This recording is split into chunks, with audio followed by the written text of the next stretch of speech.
पश्चिमी उत्तर प्रदेश के जनपद मुजफ्फरनगर में मां भारती मातृशक्ति सेवा समिति रजिस्टर्ड मुजफ्फरनगर समस्त उत्तर प्रदेश द्वारा टीम की सभी बहनों ने मिलकर आज़ादी के 75वें अमृत महोत्सव के उपलक्ष्य में जनपद मुजफ्फरनगर के 11,000 घरों पर एक साथ तिरंगा लहराने का संकल्प लिया था।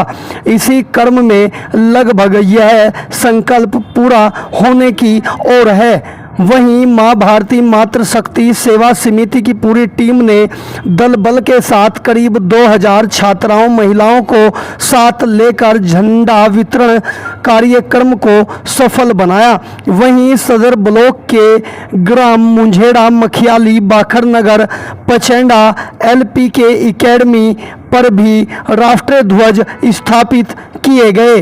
वहीं इस दौरान LPK एकेडमी की प्रधानाचार्य रीता गोयल, मां भारती मातृशक्ति सेवा समिति की प्रबंधक पुष्पा रानी, सह प्रबंधक स्नेहलता, कोषाध्यक्ष वीरेंद्र कुमार शर्मा आदि मौजूद रहे। ब्यूरो रिपोर्ट, प्रभु न्यूज़, मुजफ्फरनगर।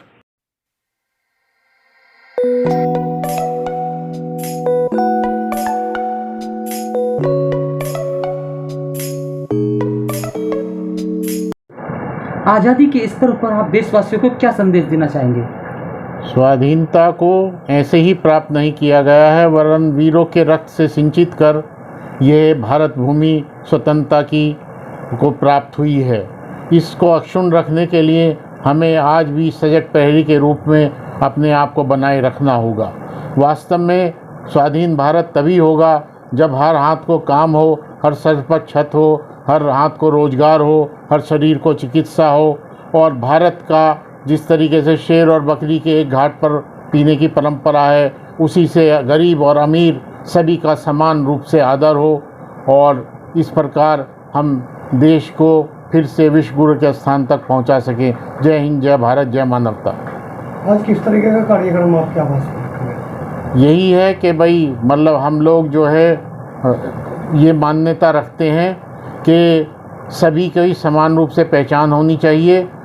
सभी जितने युवा हैं या बेरोज़गार लोग हैं, उन सभी को जो है रोज़गार मिलना चाहिए, और यदि सरकार रोज़गार देने में असफल है तो जिस तरह से विकसित देशों में होता है उसी तरह उन्हें रोज़गार भत्ता दिया जाना चाहिए, ताकि सब लोग अपने परिवार के साथ अपना भरण पोषण कर राष्ट्र के एक प्रहरी के रूप में खड़े हो सकें।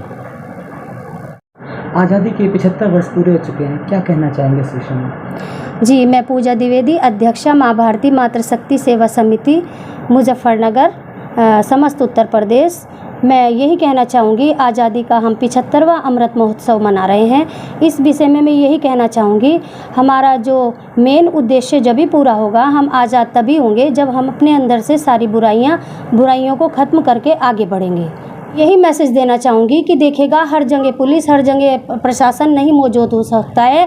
हमें खुद को भी मजबूत बनना पड़ेगा, हमें खुद को भी अपने आप को सुधारना पड़ेगा। क्योंकि मेरा मानना यह है कि जैसे महिलाओं के संबंधित भी कोई प्रॉब्लम्स आती हैं, तो मैं अपना प्रैक्टिकली बता रही हूँ। क्योंकि कर्तव्य, हम अधिकार की तो बात करते हैं महिलाएं कि हमें अधिकार चाहिए या ये चाहिए, हर कोई अपने अधिकारों के लिए झंडा उठाता है। बट मैं ये कहती हूँ कि अधिकार के साथ साथ कर्तव्य भी जोड़ दें, क्योंकि अधिकार और कर्तव्य एक दूसरे के पूरक हैं। यदि हमें अपने कर्तव्य को भी ध्यान रखना चाहिए। यदि एक महिला को कोई प्रॉब्लम है तो उसे ये भी ध्यान में रखना चाहिए पहले कि कर्तव्य है, ठीक है। और दूसरी बात, मैं मेन बात हर जगह यही कहती हूँ कि शिक्षा, चिकित्सा, ये दोनों चीज़ बहुत ज़्यादा ज़रूरी हैं। क्योंकि यदि हम स्वस्थ रहेंगे तभी मस्त रहेंगे, और पढ़ेगा इंडिया तो बढ़ेगा इंडिया। क्योंकि एक महिला जब शिक्षित होती है तो वो पूरे परिवार को शिक्षित कर देती है, और एक पुरुष शिक्षित होता है तो वो सिर्फ एक पुरुष शिक्षित होता है। तो मेरा मानना यह है, पढ़ना भी बहुत बहुत बहुत ज़्यादा ज़रूरी है। पढ़ाई पर भी विशेष ध्यान दें, क्योंकि अब इस समय सरकार ने बहुत ज़्यादा योजनाएँ खोली हुई हैं। बहुत ज़्यादा पढ़ाई के लिए, बच्चों के लिए बहुत योजनाएँ चल रही हैं। निःशुल्क शिक्षा दी जा रही है, निःशुल्क खाना भी दिया जा रहा है। तो बच्चों की पढ़ाई पर ध्यान दें। आज़ादी का अमृत महोत्सव चल रहा है, क्या संदेश देना चाहेंगे देशवासियों को?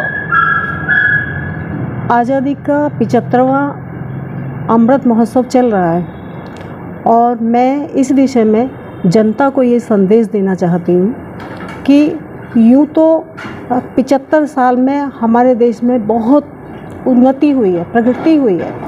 लेकिन इस प्रगति को आगे बढ़ाने के लिए, हमें उन्नति को बढ़ाने के लिए हमें अपनी तकनीकी का इस्तेमाल करना चाहिए। जो हम नई नई चीज़ें हम इस्तेमाल करेंगे, नई नई चीज़ों को हम अपनाएंगे तो हम अपने देश की तरक्की कर सकते हैं। जैसा कि कहा जा रहा है कि आजकल के जो युवा हैं वो बाहर जाके सर्विस करना चाहते हैं, विदेशों में जाके रहना चाहते हैं।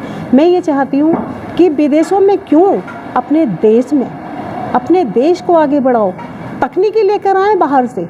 हमारे यहाँ कोई कमी नहीं है कि जो है हम इन तकनीकी का इस्तेमाल ना कर सकें। दूसरे इसके साथ साथ मैं ये भी कहना चाहती हूँ, हमें अपने देश को स्वच्छ बनाने के लिए हम जहाँ रह रहे हैं, जिस मोहल्ले में रह रहे हैं, उस मोहल्ले को हम साफ़ रखें। है क्या हम देखते हैं कि निकलते जा रहे हैं लोग, थूकते जा रहे हैं, निकलते जा रहे हैं लोग, कोई चीज़ खाई, उठाया और फेंक दिया। यस। तो ये जब गंदगी हमारे देश में फैलेगी तो हमारा देश कैसे स्वच्छ और सुंदर बनेगा। हमें अपने देश को स्वच्छ और सुंदर बनाएं और साथ ही साथ हम पर्यावरण का भी ध्यान रखें। अधिक से अधिक पेड़ लगाएं, क्योंकि हमने देखा पिछले वर्ष कितने लोगों की जान चली गई, ऑक्सीजन नहीं मिली। हमें ऑक्सीजन की बहुत ज़रूरत है, इसलिए हमें पेड़ों की बहुत आवश्यकता है। बताइए, स्वतंत्रता तो तभी हमारा देश स्वतंत्र होगा, सही माने में स्वतंत्र होगा। स्वतंत्र तो हैं हम, लेकिन जब हमारा देश आगे और प्रगति करेगा, ऑक्सीजन की व्यवस्था होगी, स्वच्छ वायु हमें मिलेगी, हमारा देश एक स्वच्छ होगा, तब हम असली तरीके से कह सकते हैं कि हम पूर्ण रूप से स्वतंत्र हो चुके हैं। धन्यवाद। बधाई दे दो।